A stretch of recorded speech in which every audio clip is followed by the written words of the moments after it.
Olá, queridas e queridos ouvintes! Está começando o sétimo episódio da terceira temporada do Ambicast, o meio ambiente em nosso meio, um podcast com atualizações quinzenais de conteúdos imperdíveis sobre o meio ambiente.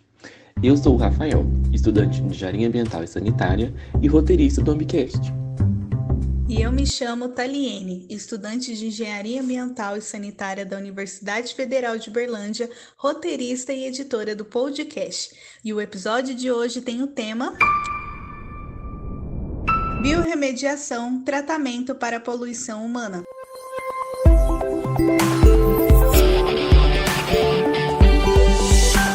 O meio ambiente abriga e rege todas as formas de vida, sendo a base para a existência. Contudo, a falta de cuidado se mostra frequente nas mais diversas esferas sociais, como os locais completamente contaminados, falta de tratamento de efluentes e entre outros. Nesse sentido, são urgentes medidas de tratamento e desintoxicação para remover ou minimizar os impactos da poluição ambiental. Assim, oferecendo não apenas uma melhor qualidade de vida, mas um mundo equilibrado ecologicamente. Dessa maneira, sendo o meio ambiente extremamente rico e diverso, ele mesmo possui métodos de recuperação de suas áreas contaminadas, por meio de processos naturais. Assim, tem-se a biorremediação, essencial na engenharia ambiental e sanitária, e uma das soluções para se alcançar o desenvolvimento sustentável. Então, para discutir conosco, convidamos Lucas Carvalho Basílio de Azevedo. Seja muito bem-vindo. Poderia contar um pouquinho da sua trajetória para nós? Bom, a minha formação é agronomia, eu sou engenheiro agrônomo, né? Depois da graduação, eu entrei no mestrado em ciência do solo, depois eu fiz doutorado em ciência do solo, trabalhando mais com microbiologia do solo, né, dentro dessa parte de ciência do solo. Aí, quando eu passei no concurso para a UFO, para ser professor para engenharia ambiental, uma das disciplinas desse concurso, dessa vaga, era biorremediação. Até então, eu tinha pouco contato com a parte de biorremediação. Então, isso foi em 2011 que eu entrei na UF e comecei a ministrar as aulas. Então, o estudo aprofundado começou mais quando eu entrei aqui na Universidade Federal de Uberlândia. Aí, então, são 10 anos já ministrando essa disciplina e fazendo pesquisa também, né? Pesquisa de iniciação científica, trabalho de conclusão de curso e também de mestrado. Então, a minha experiência se resume basicamente nesses 10 últimos anos, depois que eu terminei o doutorado, que eu fui me aprofundar nessa área de biorremediação. Morro de vontade de terminar o curso também e procurar outras coisas em outras áreas também, para aprender de tudo um pouco. Todo conhecimento é bem-vindo. Com certeza. E aí acontece algumas coisas na vida que a gente olha para trás e fala, nossa, eu poderia ter ido nesse caminho antes. Né? E às vezes escapa, ficou muito para trás. Acontece às vezes. Mas o senhor sempre quis ser professor? Não. Inclusive, quando eu fui fazer o vestibular, né, escolher o curso, eu tinha várias afinidades, química, biologia, bioquímica, né, geografia, geologia. Aí eu fui selecionando, falei, não, química eu vou ser professor, não quero. Biologia, não, se eu fizer biologia eu vou ser professor, não quero. Bom, agronomia une mais ou menos essas coisas, e eu não vou precisar ser professor. Deus me livre de ser professor. E aí o destino prega peças, né? O que aconteceu? Quando eu estava terminando o doutorado, a busca de emprego, então a gente começa a fazer concursos, e um concurso que surgiu foi para ser professor no Instituto Federal Goiano. Isso lá em 2008. E aí eu prestei esse concurso e passei. E fui dar aula, né? Agrônomo, nunca tinha experiência, não tive licenciatura, não tive curso de pedagogia, nem nada. Eu descobri que a docência me fez muito bem, me acrescentou muitas habilidades. Eu tive que ir atrás disso, que eu não tinha, né? Eu tinha uma dificuldade extrema de falar em público, timidez, essas coisas. E a atividade de docência me forçou a isso. E depois de um ano eu falei, nossa, eu estou muito melhor que antes, né? E aí eu continuei como docência, é muito bom dar aula, né? Gosto. E então, por isso que a gente não pode falar, ó, isso eu não vou fazer, não quero fazer. Às vezes você se encaixa naquilo e pode até fazer um trabalho bom. E aí foi isso, né? Essa história de ser docente. Que bacana, eu achei muito interessante. Eu acho uma atividade muito boa, né? Muito prazerosa de poder passar informações, conhecimentos, etc. E ficar com o público jovem, né? Isso nos ajuda a manter mais jovem. A gente é animado, né? Anima o pessoal. Não, na minha idade de espírito, eu acho que eu tô lá nos 26 ainda. Ah, tá certo.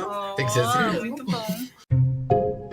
Muito se fala de biorremediação, Mas, afinal, no que consiste esse processo e como que ele ocorre? Então, para a gente entender a biorremediação, a gente pode pegar a palavra e separar em dois elementos, né? O bio e a remediação. Então, bio é da biologia, significa vida, seres vivos. E a remediação vem da palavra em inglês, mas significa limpeza, descontaminação, né? Então, a gente começa com esses dois elementos, conseguir conceituar a biorremediação. Na sua definição, é o uso de seres vivos, ou o uso dos seus processos, ou o uso dos seus produtos seres vivos, para despoluir o ambiente, para descontaminar o ambiente. E aí, nesses processos, pode haver níveis diferenciados de engenharia. Então, a gente usa seres vivos, ou seus processos, ou seus produtos, para descontaminar o meio, utilizando também níveis diferentes de engenharia. E quais são os seres vivos que a gente pode usar? Então, vão desde micro-organismos, bactérias, fungos, passando por plantas, né? E aí a planta a gente chama de fitorremediação, fito de planta, e a remediação aí, de novo, despoluição. E, às vezes, até existem estudos com animais, né? O uso de animais, geralmente animais mais primitivos, aqueles marinhos, tipo césseis, para filtrar metais, substâncias inorgânicas. Então, usa esses seres, né? E aí, o que a biorremediação ela objetiva, ou ela faz? Ela ou estimula os seres vivos, ou então você insere os seres vivos, você coloca, inocula micro-organismos, ou faz plantio, para objetivar essa remediação, né? A despoluição. Então, aí voltando de novo na definição de biorremediação, esse termo ele engloba uma série de práticas, de intervenções, de ações ou estratégias, né, muitas estratégias diferentes, que usam esses seres vivos para despoluir o ambiente. E aí são diversos tipos de contaminantes que podem ser tratados com seres vivos, ou seus processos, ou seus produtos. Que tipo de contaminante? Pode ser contaminante orgânico, que é o contaminante orgânico? É aquele que tem átomos de carbono na sua molécula, átomos de hidrogênio, ou também contaminantes inorgânicos, né? Os orgânicos são degradáveis, você pode alterar a molécula via degradação, e os inorgânicos geralmente não são degradáveis, mas são passíveis de serem retirados via a biorremediação, via esses processos biológicos, né? E aí, então, o que ocorre, né? Quais os processos, fenômenos que podem ocorrer na biorremediação? Pode haver a biodegradação, então o nome bio, né? O ser vivo degradando o contaminante, o poluente. Por exemplo, né? Derivados do petróleo, hidrocarbonetos, derivados de combustíveis, pesticidas, eles podem ser biodegradados. Então, os seres vivos vão usar aquilo como fonte de energia, como fonte de carbono, e vão acabar modificando a molécula no sentido de ou diminuir a concentração inicial ou diminuir a toxicidez ou toxicidade. Outro processo que pode ocorrer na biorremediação é a biosorção, que é um fenômeno da superfície. Então, a superfície do organismo, a raiz da planta, a parede celular da bactéria, do fungo, ou até da microalga, ela absorve, ela se liga na superfície ao contaminante, aí retira o contaminante do meio. Então, o contaminante está no meio, né, essa espécie química, o contaminante químico, e ele sai do meio e fica ligado à parede celular, ou restos orgânicos de seres vivos, né, porque pode ser vivo já sem vida, na verdade, também, né? Também pode ser assim. Um outro fenômeno, então, além da biodegradação, biosorção, é a bioacumulação. O contaminante entra na célula, ele é absorvido pelo ser vivo e permanece lá. E aí a gente precisa lidar com esse organismo depois. Então, de novo, pode entrar lá na bactéria, no fungo ou na planta. E depois tem que lidar com isso, né? Com esse contaminante. Dentro da célula, ele pode sofrer biodegradação, se assim o poluente for degradável. Tem poluente que não é degradável. Aqueles que são degradáveis sofrem biodegradação dentro da célula, ou até fora da célula, né? Algumas espécies de seres vivos secretam enzimas e pode degradar fora da célula também.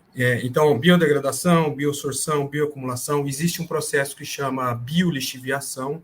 Então, é um fenômeno que algumas bactérias, principalmente, fazem com que alguns metais fiquem solúveis. Lixiviação significa lavagem, então lavagem de sedimentos, de solos, no caso aqui, contaminados, né?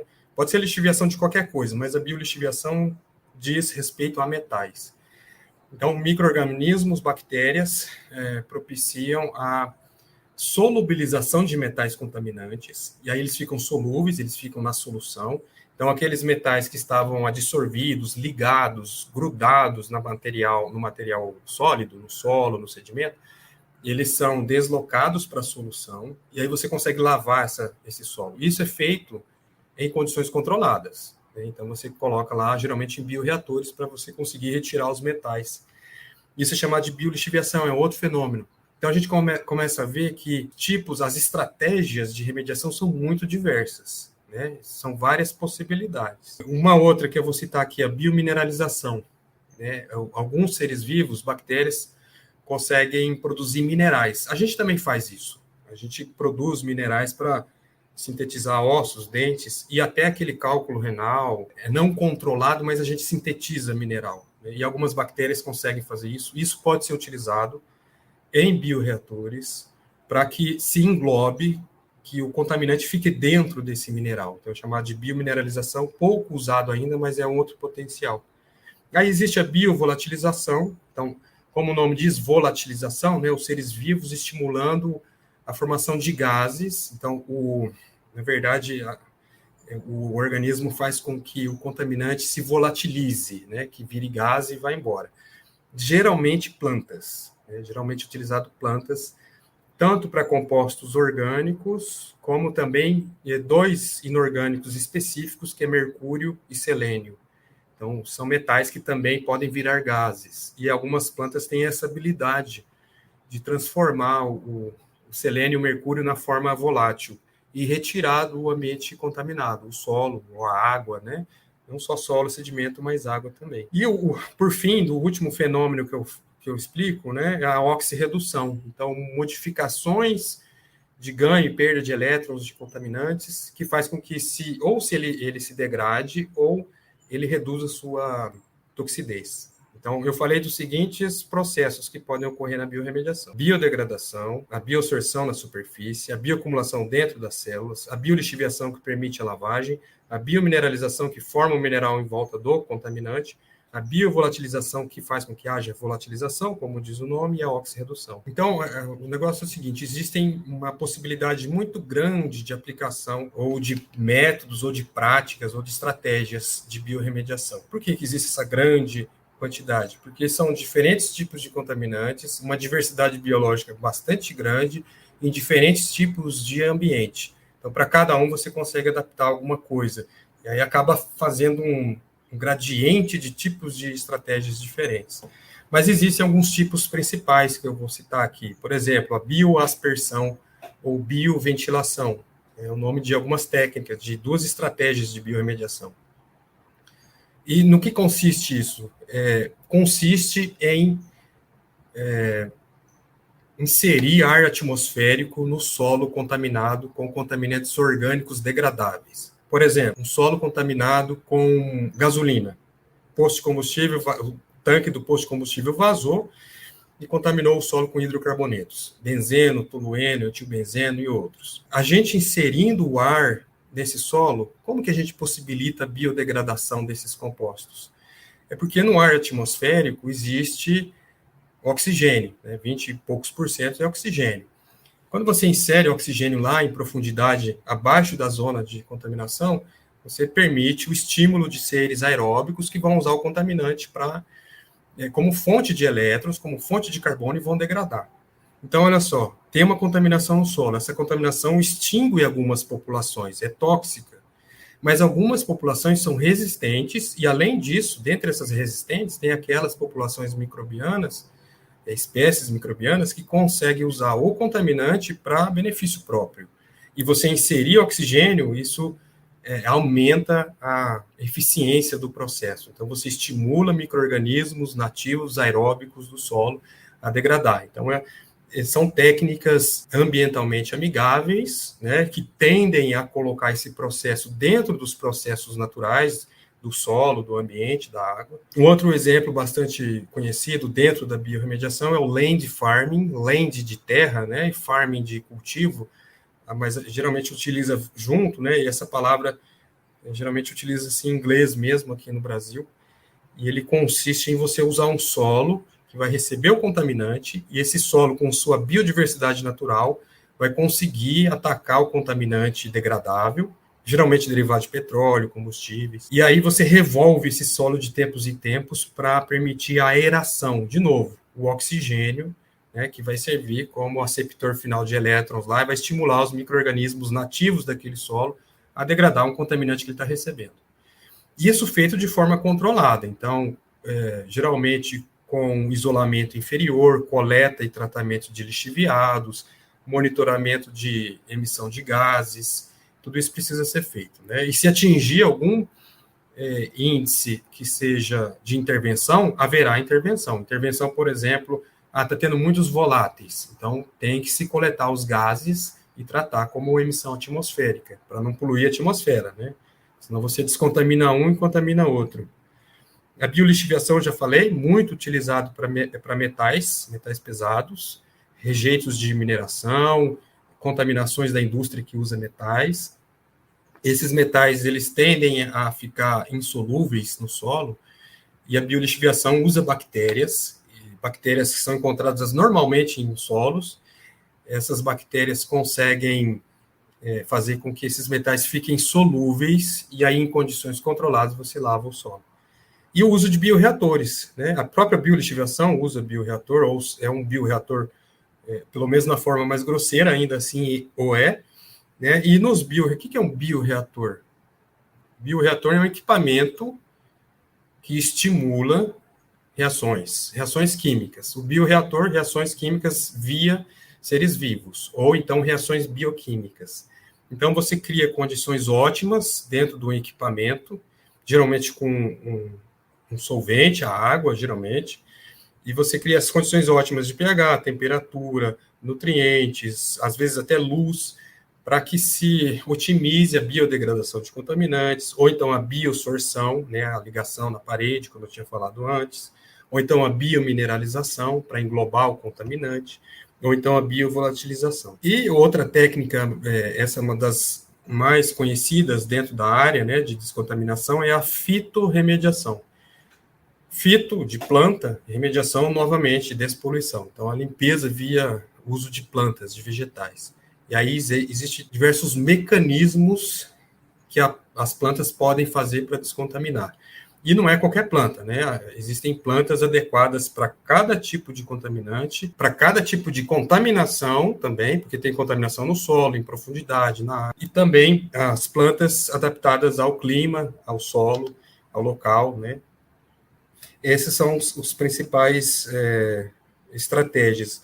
Existe uma estratégia mais simples ainda, que se chama atenuação natural, e atenuação natural monitorada. Então, quando os riscos são muito baixos, a concentração do contaminante não é tão alta, quando o volume não é tão grande, quando não há riscos de contaminação da água, de populações, de animais, do ecossistema, você pode apenas monitorar a área, e aí fazer com que processos naturais sem intervenção humana consigam diminuir essa contaminação. E isso é chamado de atenuação natural monitorada. O monitoramento é intenso, né? Não há intervenção no sentido de prática, de ação para descontaminar, mas a ação humana para monitorar, para verificar se a poluição está diminuindo, se a toxidez, os riscos, os impactos estão diminuindo. Gostaria de lembrar que a biorremediação não é a solução para todas as contaminações. Existem outros métodos, chamados de remediação. Dentro de remediação, das estratégias de remediação, a biorremediação é um subgrupo. Mas existem métodos químicos, métodos físicos, térmicos, e dependendo, você pode escolher um ou outro para melhor se adequar naquele momento. Geralmente, levando-se em conta o impacto à saúde humana e ao ecossistema, e depois também atividades econômicas. Para defender a biorremediação, ela tende a ser mais barata, ela tende a ser incorporada nos processos naturais, por isso ela tem um menor impacto em relação às outras estratégias de remediação, apesar de que, como uma desvantagem, geralmente ela pode levar um pouco mais de tempo para remediar. Mas isso é variável, tá? Tem estratégias de biorremediação que são tão rápidas quanto algumas de remediação que não seja biológica. Beleza. Acho que a química é muito usada em estação de tratamento de esgoto, né? Pois é, em estação de tratamento de esgoto acaba que tem a parte química, mas também tem a parte microbiológica. Eles usam lodo, não é? Eles usam aquelas plantinhas, tanto que tem... Depois eles têm que jogar o lodo fora, uma bagunça. Isso. Exatamente. Assim, não é a minha área de atuação, eu não posso discorrer muito sobre, mas o que eu sei é que, em pelo menos uma das etapas do tratamento de esgoto tradicional, das ETs, a atividade microbiológica é essencial, e é onde gera o lodo aí que o Rafael estava falando, né, que depois vira lá um passivo ambiental, tem que lidar, rico em metal pesado e etc. Né, mas tem lá a participação. Na verdade, portanto, lá na ET a gente poderia chamar de biorremediação, mas por convenção não se fala, né, exclui-se, né, separa-se, e não tem problema nisso. Tá? A biorremediação ela veio depois do advento das ETs. E aí, como você falou das plantinhas, Rafael, aí sim, aí é uma fitorremediação, que vem sendo adotado recentemente, a fitorremediação para tratamento secundário, terciário de águas residuais. Existem várias técnicas de biorremediação, envolvendo a utilização de micro-organismos, plantas e máquinas tecnológicas. Como é definida a melhor técnica para determinar a biorremediação? E quais são os fatores que devem ser levados em consideração? Então, quais são os fatores que devem ser levados em consideração para selecionar a melhor estratégia de remediação? E aí eu levanto 4 principais fatores. Eu vou falar dos 4, né? Depois eu reviso, volto e repito, tá? Para a gente não se perder. Então, o primeiro fator é o contaminante e a contaminação. Então, qual o tipo, a espécie química? É orgânica? É inorgânico? Esse contaminante, ele se liga muito fortemente a partículas sólidas? Ou ele é bastante solúvel? Ele tem estrutura complexa ou é simples? Ele é volátil? E etc. Isso ajuda a definir, né? Então, contaminantes e contaminação. A contaminação, qual o volume contaminado? Onde que está? Está em profundidade? É na água? Qual a toxicidade? Aí, de novo, volta ao contaminante, né? É muito tóxico? É pouco tóxico? Qual o nível de toxicidade? E a mobilidade dele? É bastante móvel ou não? Então, o primeiro fator é esse, contaminantes e contaminação. O segundo fator é o ambiente.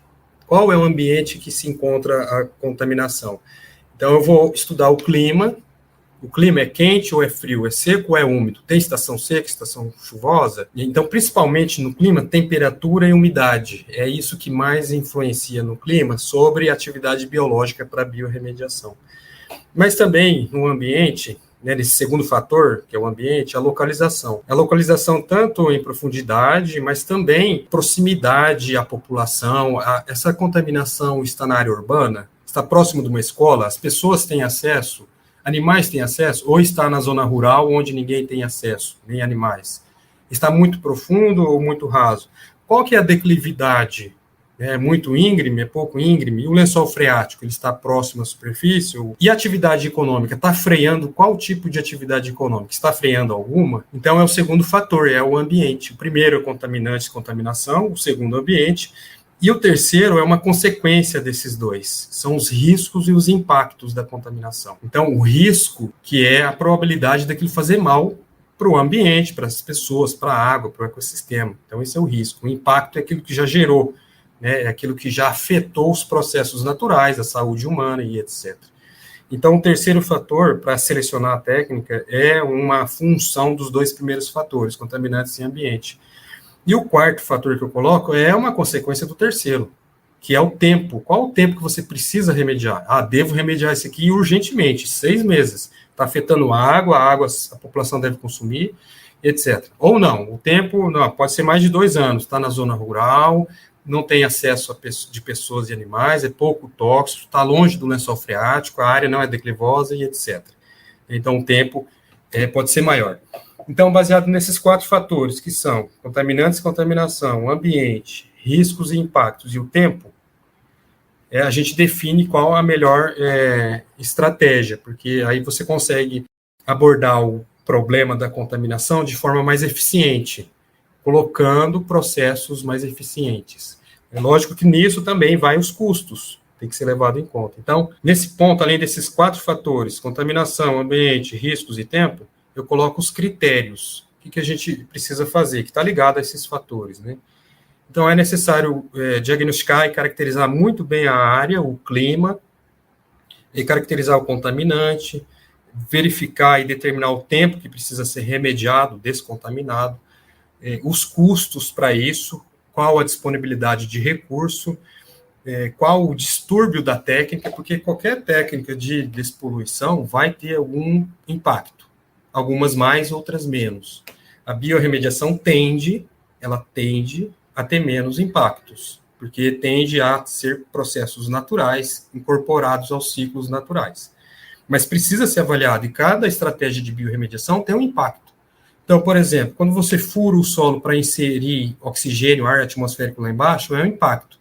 Quando você tem que escavar o solo, carregar para uma outra área e fazer um landfarm revolvendo no solo, é um impacto bem maior. Então, tem diferentes tipos de impactos. Só que um método é mais eficiente do que outro, né? E aí entra o tempo que eu falei. Os riscos envolvidos, então, quando se lida com contaminação, você tem a probabilidade dessa contaminação ou se movimentar, ou criar metabólitos e outros subprodutos mais tóxicos, ou ser disperso pelo ar por causa de vento, etc. Então, tudo isso precisa ser levado em conta como critério. Outro critério para se selecionar o método, a estratégia, a prática de biorremediação são estudos preliminares. Então, as agências ambientais institucionais ou estatais, elas possuem relatórios de casos reais de descontaminação. Isso é muito comum, por exemplo, na Agência Estadunidense de Proteção Ambiental, a EPA, né? A sigla em inglês fica EPA. Lá, no site deles, a gente encontra relatórios. É possível também ver experiências passadas para aprender com os erros e acertos dos outros. A Agência de Proteção Europeia, da Comunidade Europeia, também tem isso, né? Então, e artigos científicos também, a gente pode consultar revisões, etc., para saber qual a melhor estratégia para determinada situação. E, por fim, a legislação, né? Precisa verificar a legislação ambiental do local, municipal, estadual e federal. E se for em outros países, onde a província, né, as legislações locais, em suma. E aí, dos pontos-chave que você vai escolher um caminho ou outro dentro da biorremediação, é se ela será feita no local contaminado, quer dizer, você vai tratar lá mesmo, igual eu falei da bioaspersão, que insere ar atmosférico no solo, você trata lá mesmo, você não retira do solo. Isso é chamado de uma técnica in situ, né? Essa expressão significa no local, in situ. Ou então, se você vai tratar ex situ, fora do local, você, por exemplo, vai escavar, ou você vai retirar água, ou escavar o solo, levar para uma outra área e tratar numa outra área. Isso é chamado de ex situ, são técnicas mais caras, primeiro por conta desse movimento, né, de material contaminado, mas também porque você otimiza o processo em outro lugar. Na verdade, um dos objetivos é você conseguir otimizar. Por exemplo, o land farming, ele tende a ser ex situ, fora do local, mas ele tende a ser mais eficiente. Os bioreatores tendem a ser mais eficientes, né, mas tem esse custo adicional e o risco adicional do transporte de material contaminado também, né? E eu acho que sobre a seleção de métodos, estratégias de remediação, esses são os fatores e critérios. Não deve ser barato você tirar toneladas e toneladas de terra de um lugar, levar para outro lugar. Imagina ter que atravessar um estado. Então, Rafael, aí quem manda geralmente é recurso envolvido, né? Além do risco à população. Mas se não tiver grandes riscos à população, quem manda é o recurso. E muitas vezes, quem tem que limpar a área, quem causou a sujeira, né, quem contaminou, então, assim, quem deve descontaminar, a obrigação é de quem contaminou. Por vezes, esse ente, ele descontamina por pressão da fiscalização, de multas e etc. Geralmente é assim que funciona. E por conta dessas multas, às vezes eles investem dinheiro para descontaminar logo. Eu sei, por exemplo, que há distribuidoras de combustível que faz uso de land farm no mundo todo, no Brasil também. E outra coisa, Rafael, além do custo de coletar lá o material, escavar e transportar, você tem que ter uma área extra. Por exemplo, land farm, você precisa, imagina um terreno aqui em Uberlândia. Não, vou comprar um terreno aqui, mesmo que seja na periferia, vê quanto que é. E aí você tem que pagar isso com o seu serviço depois. E as empresas não querem gastar dinheiro com isso, não. Não, a não ser que elas vejam algum ganho naquilo, né? Já estão fazendo um incentivo fiscal, né, para as empresas friendly. Mas nesse caso, por exemplo, ele já foi um bad friend. Porque nesse caso ele já contaminou, mesmo que seja não intencional. Dentre as variadas técnicas para a biorremediação de solos e fontes de água, existem aquelas relacionadas às plantas, denominadas de fitorremediação. Nessas técnicas em específico, qual é o destino final das plantas utilizadas? Ou elas são mantidas em seu local de plantio até que esgote a sua vida? Essa última parte da pergunta pode acontecer. A planta para fitorremediação ela pode ficar lá de forma indefinida. Mas aí, voltando no início da pergunta, né, qual o destino final das plantas utilizadas na fitorremediação? Lembrando que a fitorremediação é o uso de plantas de terra firme ou aquáticas para despoluir. Tá? E aí a gente precisa entender os mecanismos básicos de como a planta consegue despoluir. E depende de cada espécie, de cada contaminante, né? E eu vou resumir em 4 mecanismos básicos. A planta ela pode remover e acumular o contaminante, e isso geralmente para contaminante poluente inorgânico, que é não degradável, ela acumula, e nesse caso você pode retirar a planta ou deixá-la lá. Vamos supor que sejam arbóreas, árvores, e vamos supor que seja metal, então vai retirar metal da água ou do solo, e esse metal vai para a parte da planta, para o corpo da planta. Esse metal pode ficar lá por bastante tempo, já que é uma árvore. E essa árvore vai ter função de cobertura vegetal, né? Vai fazer parte ali do microclima e etc. Mas vamos supor que se queira retirar os metais mesmo da área. Então, essa árvore pode ser cortada. E a madeira ela pode ser utilizada em ambientes sem contato com animais, com água, com o ser humano. Então, por exemplo, em estrutura de construções, onde fica dentro da construção. Lógico, o contaminante não pode ser movimentar, ele tem que ficar preso lá, né? Então, por exemplo, se for mercúrio, é um problema, porque o mercúrio pode volatilizar. Mas um outro fim para essa madeira, por exemplo, seria geração de energia elétrica. Então, pode-se utilizar a madeira como combustível num gerador, esse gerador vai queimar a madeira, essa energia vai girar o gerador e acabar gerando a energia elétrica. E é uma energia renovável. A gente tem que lembrar que a árvore acumulou energia química devido à fotossíntese, devido a um processo que pega energia da luz solar, energia eletromagnética, e transformou em compostos químicos. Portanto, a energia solar, que transforma em energia química, que vai ser queimada lá no gerador, gerar energia elétrica. Tá aí o contaminante, o metal. A maior parte dos metais pode ficar na cinza, mas nessa queima tem que ter um controle muito grande da emissão dos gases. Então, nesse processo de geração de energia por queima, precisa ter o controle de emissão de gases atmosféricos, os filtros, os tratamentos, o monitoramento, para que nenhum contaminante vá para a atmosfera, ou para que vá para a atmosfera, mas em níveis aceitáveis, né, dentro da qualidade ambiental do ar. Então, um dos destinos pode ser esse, pode ser usado em construção, pode ficar na área, pode ser usado em construção, pode ser usado para gerar energia. Mas e se for uma erva, né, uma planta que não é árvore, e que, vamos supor, uma planta anual, que dentro de um ano ela germina, cresce, dá flores, frutos e morre. Então, ela vai morrer, o contaminante pode voltar para o ambiente. Aí, nesses casos, geralmente precisa se retirar a planta, né? Se ela acumulou na parte aérea, você retira a planta, e aí você pode, de novo, gerar energia com isso, queimar esse material, energia renovável. Você pode fazer óleo, biodiesel, mas aí, de novo, para queimar esse biodiesel, tem que estar muito atento à emissão dos gases, porque o contaminante pode sair, então tem que ter um tratamento lá.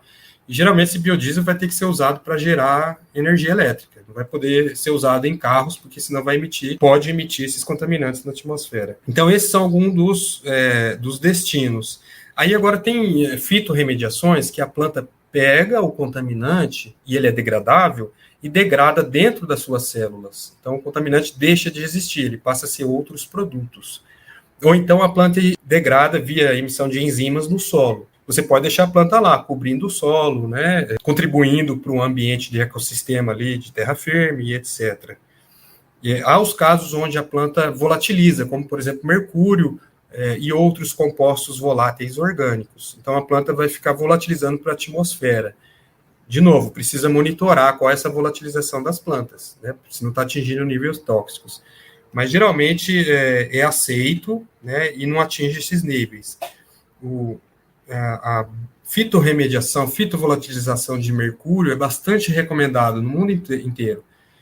Então, mesmo que você tire o mercúrio do sedimento, do solo, e passe para a atmosfera, ainda assim é caracterizado como uma despoluição. Tá? Porque no solo ele está muito concentrado, o impacto dele é muito grande, e é melhor que se faça isso do que deixe ele lá, contaminando a água, causando doença e etc. Então, a planta também ficaria lá nesse caso, né? E existe um outro tipo de fitorremediação, né, que é o quarto tipo, depois eu resumo eles, onde a planta apenas vai facilitar o tratamento. O que a planta vai fazer lá no ambiente contaminado? Ou ela vai fazer com que o contaminante se acumule ao redor das raízes, ou dentro da raiz, não vai para a parte aérea da planta, ou então vai fazer com que o contaminante fique imóvel, então é um contaminante móvel e ele passa a ser imóvel. É uma possibilidade. Ou então a planta estimula micro-organismos ao redor das raízes, e esses micro-organismos vão alterar o contaminante, vão reduzir a toxidez, sua concentração, etc. Então, nesse caso também, a planta pode ficar lá no solo. Se for em ambiente aquoso, se for efluente, água, cursos d'água, aí você pode retirar a planta se tiver acumulado dentro dela ou na sua superfície, né? Assim como eu falei do primeiro caso.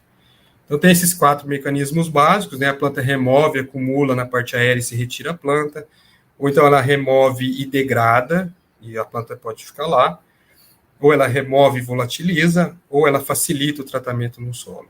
De qualquer forma, qualquer um desses, você pode utilizar a planta para um outro fim. Então, produção de óleo, de biodiesel, geração de energia elétrica por queima direta, compostagem para fazer composto orgânico. Isso é possível quando o contaminante não é metal, né? Você usa essa planta como matéria-prima para fazer adubo orgânico, né? Você dá um outro fim. É muito amplo, né? Nossa, eu tô chocada. É o universo. Uhum. É um universo. E o meu favorito é o da volatilização. Imagina você pegar um negócio que tá líquido e transformar em gás. Olha que tudo. Tudo bem respirar mercúrio, agora beber mercúrio não. E na verdade, assim, quando você faz a fitovolatilização de mercúrio, o mercúrio vai para a atmosfera e ele vai se dispersar e diluir. Então, assim, praticamente não. A gente considera que vai para o planeta todo, né? E se a gente fizer as contas de diluição, isso ainda é viável, né? Não que seja o ideal, mas ainda é viável de fazer esse tipo de remediação. Eu acho que, não sei se é na Nova Zelândia, na Austrália, eles tinham bons exemplos lá de aplicação de sucesso da fitovolatilização de mercúrio. Então agora tem que tomar cuidado para não poluir o ar com mercúrio de todas as volatilizações por aí. Isso.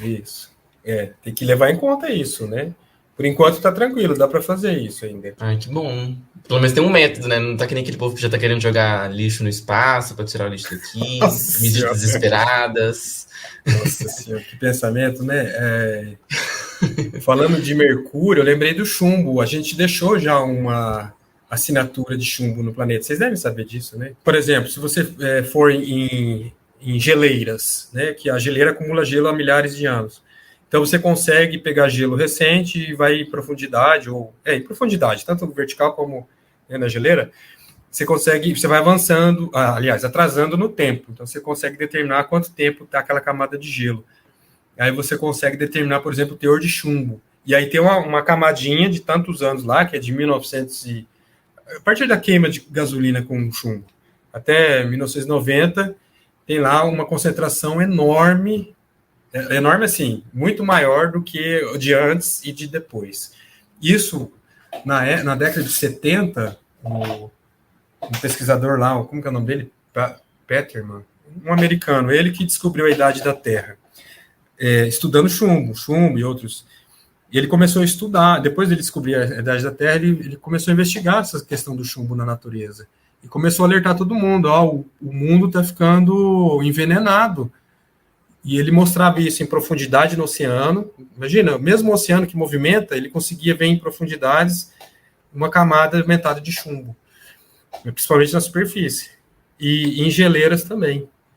E aí a indústria de combustível, de automóveis, foi para cima dele. Foi para cima dele e coagia ele. De repente apareciam os capanga, mas não fizeram nada com ele, não. Ele conseguiu convencer a retirar o chumbo da gasolina. O último país que tirou o chumbo da gasolina foi agora, esses meses, né? 1 mês, 2 meses atrás. Tinha um país ainda que usava chumbo na gasolina. Aí saía no escapamento. Aqui no Brasil era assim. Deus. Imagina, a gente inspirava chumbo. As tintas tinham chumbo, né? Que perigo um rolê desse. E chumbo é muito forte para o nosso organismo, né? Tanto que... É um metal pesado que ele desnatura proteínas, então ele altera a função celular. Mas nessa época aí, existia campanhas a favor do chumbo. Então tinha lá um personagem, um chumbinho lá, e tinha chumbo no vidro, tinha chumbo nas lâmpadas, tinha chumbo na... E aí tinha um menininho que era muito feliz porque as tintas tinham chumbo. Gente, não. Acho que até a década de 1980, hein? É recente. Mas Que absurdo. Eu não duvido de uma coisa dessas, não. Nos anos 70, Chakrabarty introduziu os primeiros organismos geneticamente modificados, os OGMs, bactérias mobilizadas com o intuito de despoluir o ambiente. O que são os OGMs e como esses organismos contribuem no processo de biorremediação? Então, OGM, como vocês falaram, né, organismo geneticamente modificado. Então, são organismos, cepas, linhagens, que receberam gene de outro organismo. Pode ser um organismo da mesma espécie ou o gene de outra espécie. Quando o gene vem de outra espécie, a gente chama de transgênico, né? Mas existem organismos geneticamente modificados sem ser transgênicos, são aqueles que recebem da própria espécie. Nesse sentido, a gente precisa lembrar da função dos genes.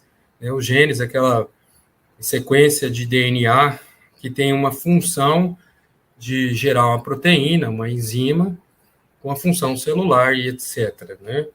Aí, dentro do aspecto da biorremediação, você pode ter genes de interesse que facilitam a biorremediação, a aplicação de seres vivos, seus processos, seus produtos, etc., né? Na descontaminação. O planeta ele tem uma diversidade biológica enorme, o solo, a vegetação e etc. Dentre essa grande biodiversidade, existem alguns metabolismos e produtos biológicos que podem ser aplicados. A gente pode selecionar, né, dentre aqueles que são úteis. Mas, mesmo assim, há a possibilidade de mais uma ferramenta, de mais uma estratégia, que é o uso de organismos geneticamente modificados. Então, você, por meio desse método, dessa estratégia, você cria um ser vivo com uma capacidade especial de lidar com a poluição. Mas vamos dar exemplo, né, para a gente visualizar melhor. Você pode colocar, por exemplo, numa planta um gene de resistência a metais pesados. Então, você cria uma planta com gene que a protege de contaminações de metais e você usa essa planta para fitorremediar. Então, ela não vai sofrer tanto com a contaminação e vai fazer o seu trabalho melhor. É um exemplo, né? E outro exemplo relacionado a metais, você pode colocar em micro-organismos ou em plantas, genes que aumentam a absorção do metal, a retirada do metal do meio. Então, além de aumentar a resistência, você pode aumentar a capacidade de retirada do contaminante.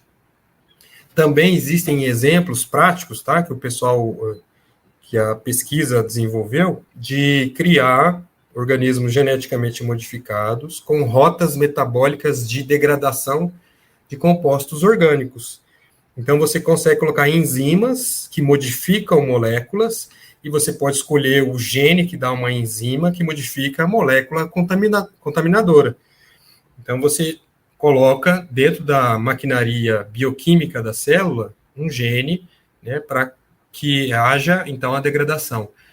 Esse é um processo que é relativamente caro, bastante refinado, mas que pode ser útil em muitas situações. Então, nesse sentido, é bom a gente entender as estratégias de biorremediação como se fossem ferramentas para lidar com alguns problemas. Então, cada tipo de prática, de abordagem, é uma ferramenta. Então, por exemplo, a gente tem a chave de fenda para apertar o parafuso de fenda, a gente tem um serrote para serrar, tem um martelo para bater no prego. Então, para cada problema, você arruma uma ferramenta. No caso da biorremediação, a obtenção de organismos geneticamente modificados é mais uma ferramenta que pode abordar casos específicos de contaminação, onde é viável a obtenção ou o uso desses organismos. Então, dentro da sua caixa de ferramenta, você tem mais uma ali e você amplia o seu leque de abordagem, de poder resolver esses problemas. Um aspecto importante a ser considerado nos OGMs, né, os organismos geneticamente modificados, é o impacto ambiental, porque toda vez que você insere um organismo desse no ambiente, há alguns riscos de transferências desse gene, ou interferir ali no ambiente, no ecossistema natural. Então, isso deve ser avaliado, e isso depende das legislações locais de cada lugar, né? O Brasil tem uma legislação relativamente boa com relação a isso, a liberação de organismos transgênicos. E quando a utilização desse organismo transgênico não é no ambiente, por exemplo, não é numa fitorremediação no solo, mas sim num ambiente controlado, num bioreator, aí fica mais controlado, o risco diminui muito. Você usar dentro do equipamento, num laboratório, numa empresa, uma solução onde você coloca lá um fungo geneticamente modificado para lidar com a contaminação, o controle é bem maior, e o risco de impacto é menor, mesmo assim, o cuidado é bastante grande, né? Precisa ser bastante criterioso e cuidadoso nesse sentido. Então, resumindo, é mais uma opção para se utilizar, né? E não é muito comum, a gente não vê, por conta dessa grande biodiversidade, a tendência a utilizar esses outros métodos. Mas, novamente, pode ser uma ferramenta muito útil em casos específicos, onde se necessita uma resolução mais rápida. Certo. Foi interessante você comentar sobre os transgênicos, né? Que o nosso último episódio foi sobre alimentos transgênicos, né? Então é uma aplicação também. Sim. E é que nem os transgênicos, né? O pessoal também não bota muito crédito em cima deles, não. Tem muita crítica, porque tudo que mexe com genética, o pessoal fica desconfiado. Isso, existe isso aí. E aí existe muito debate sem profundidade, né, na superfície, umas coisas parecem meio ideológica, mas é um tema muito complexo, que precisa se verificar os vários aspectos, né, as perspectivas. Cada transgênico é um transgênico diferente, né? Você não pode falar, sou contra os transgênicos. Existe uma gama de coisas diferentes dentro disso. Ou dentro dos OGM, que é mais amplo ainda. Pode-se dizer que a biorremediação é uma técnica de importância ambiental, econômica e social. E referindo-se às suas aplicações, quais os desafios de seu uso no Brasil? Para responder essa pergunta, eu coloco 3 aspectos, né, os desafios do seu uso no Brasil, do uso da biorremediação. O primeiro desafio tem relação com a cobertura, com a noção, com o conhecimento das atividades contaminadoras, das atividades que potencialmente podem gerar contaminantes, que não necessariamente geram contaminantes, e assim, né, sabendo-se dessas atividades com maior profundidade, a gente consegue monitorar e identificar possíveis casos de poluição. Portanto, o primeiro aspecto é esse, né, que envolve o poder do Estado de monitorar, fiscalizar, entender, reconhecer tanto as atividades contaminadoras como as contaminações. Aí a gente começa a ter noção desses casos de contaminação. Com esses casos de contaminação melhor entendidos, ou então mais reconhecidos, reconhecendo-se mais os casos de contaminação, a gente pode estudar quais estratégias de remediação, inclusive biorremediação, são úteis para aquilo. Então, o segundo aspecto está ligado no primeiro, né? O segundo aspecto é entender quais estratégias são mais úteis. E esse é um desafio para a biorremediação em qualquer lugar, não só no Brasil. Entender qual a melhor combinação de ser vivo, processo e ambiente para lidar com um problema. Tá? Então, o primeiro é reconhecer as áreas contaminadas. Isso tem sido feito pelos órgãos estaduais de meio ambiente, mas precisa aprofundar mais. Isso tem acontecido ao longo dos anos, o aprofundamento, né, pelas agências estaduais. E o segundo aspecto que é um desafio, é entender quais as melhores estratégias, métodos e condições para a biorremediação. E o terceiro é a divulgação da técnica, né, que é o que a gente está fazendo aqui agora. Que mais agentes ambientais tenham noção que existe a técnica, ou que existem esse conjunto de técnicas que podem ser úteis para descontaminação. E isso também vale para qualquer país do mundo, não só o Brasil. Acho que também um problema que a gente veio bastante aqui no podcast, que a gente já viu, por exemplo, em tráfico de animais, em pagamentos de serviços ambientais, é que aqui no Brasil a gente tem muita lei para muitas coisas, mas muitas vezes isso não é fiscalizado.